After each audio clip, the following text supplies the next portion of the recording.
Hotwell Dunes Recreation Area. So hopefully this is where I turn.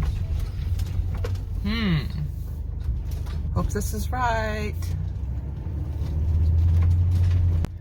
Alright, I turned on my GPS and it says that this is the right way, so hope so.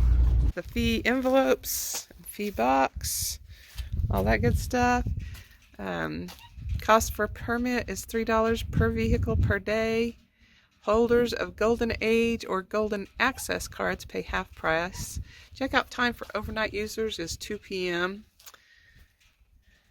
It says to fill out all the information. The fees collected at this site will be returned directly to the site to improve and maintain the access roads, campsites, restroom facilities, hot tubs, picnic area, wildlife pond, and parking areas. By paying the fee, you partner with us in caring for your public lands. Well, that's a great information board, and this pond is in pretty sad shape. It's a beautiful tree, though. Every weekend is the same. I'm the one you try to claim.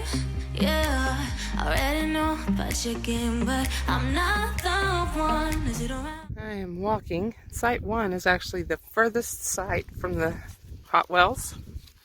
So you go up in number. And here's site 2. And I think it's quite a ways before you get to site 3. Sorry for the wobbling. Jazzy's pulling.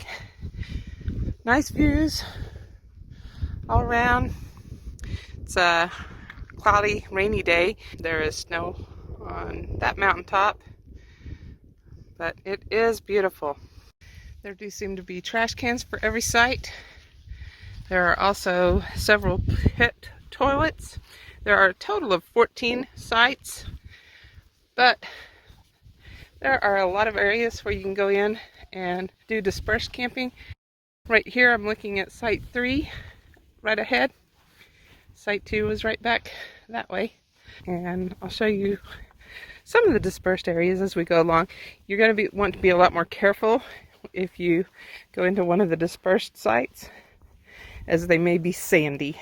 When you first come into this area, there's a fee station immediately, but then the hot wells, the actual hot tubs, are about a mile away.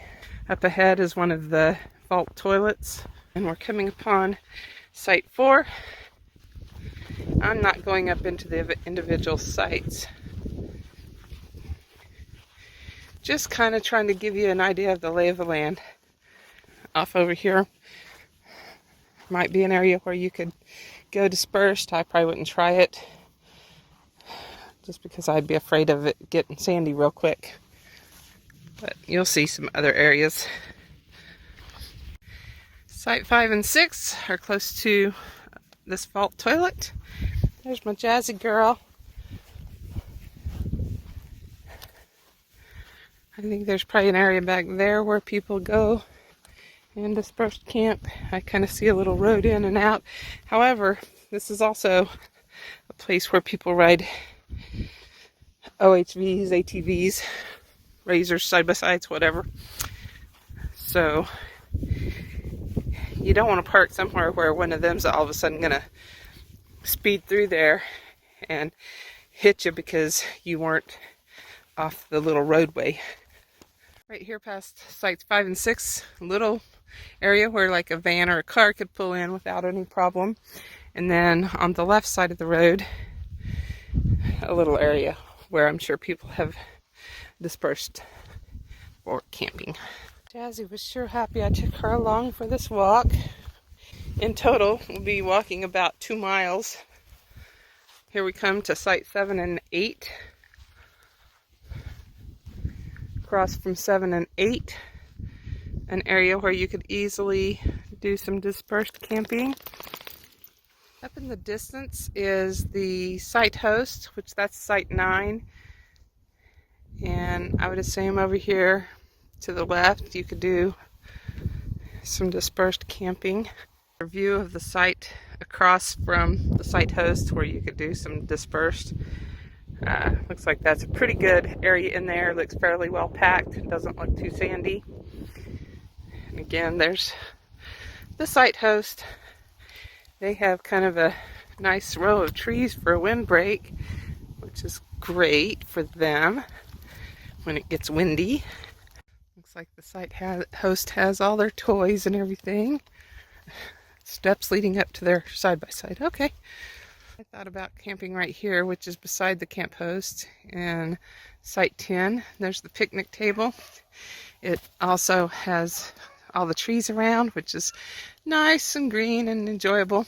However, right past, this is Site 10, right past there's just a little place for some dispersed camping, and there's 3 or 4 rigs parked in there. So I decided not to do that. They've got a lot of dogs, so Jazzy would have been barking like crazy, I'm sure.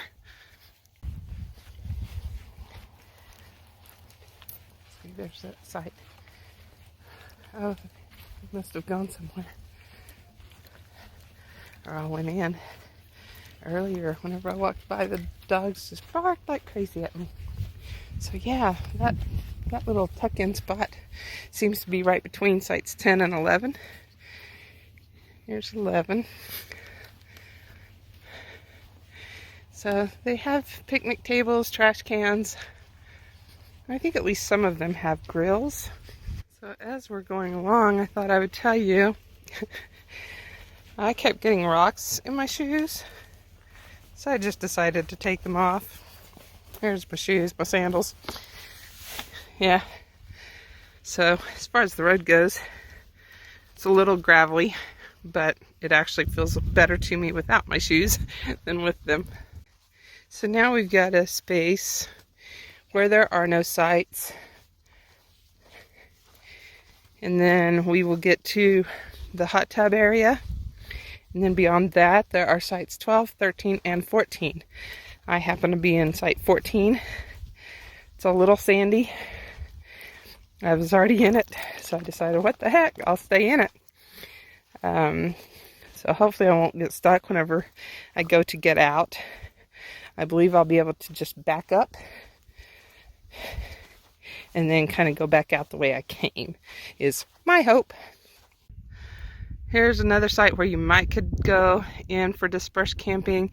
It looks to me, this is past site 11, but I think I would probably go walk it off before I dared to drive in there. Last base was on the left side of the road. This base is on the right side of the road. A little car or a minivan could fit in there. It looks a little sandy though, so proceed with caution on that one. Then I'm not sure where this spot leads to. This is also on the right side of the road. Then you've got stuff on the left side of the road. I would imagine on the weekends you probably get a lot of ATVs going past you through here if you decide to try to disperse camp in that little section. I'm still, before you get to the hot wells or the hot tub area, and up on my left is where somebody chose to disperse camp in a car. It's just a little nook or cranny, and they're just all set up to go. I would not attempt to go down there. It's very sandy. And in the not too distant future now, I think we'll be getting to the hot tub area. Yay! Okay, I'm still within the area where the hot tubs are, and the site right beyond the first site that you can see over there, the first campsite, that's number 12, the next one is 13, and the next one is 14, which is where I'm at. Those 3 are all clustered together. You can see I'm within very short walking distance of a vault toilet and the tubs. I plan to enjoy these tubs for as long as I'm here, which I'm thinking there's a good possibility it'll be 10 to 14 days. If you'll look in the future there in the distance, there's a lot of area that could be used for the dispersed camping. without any problem. As I said before, though, you always want to be mindful of sandy areas. Don't get stuck in a sand pit. There are people enjoying that tub. Then we'll walk over here and look at this other one. I think somebody's on his way to come soak in it, so we'll come look at it real quick. Alright, this is the second tub, and I will be coming to enjoy it shortly. But for now, I'm going back to my campsite. I would say to probably get my swimsuit on and come check it out.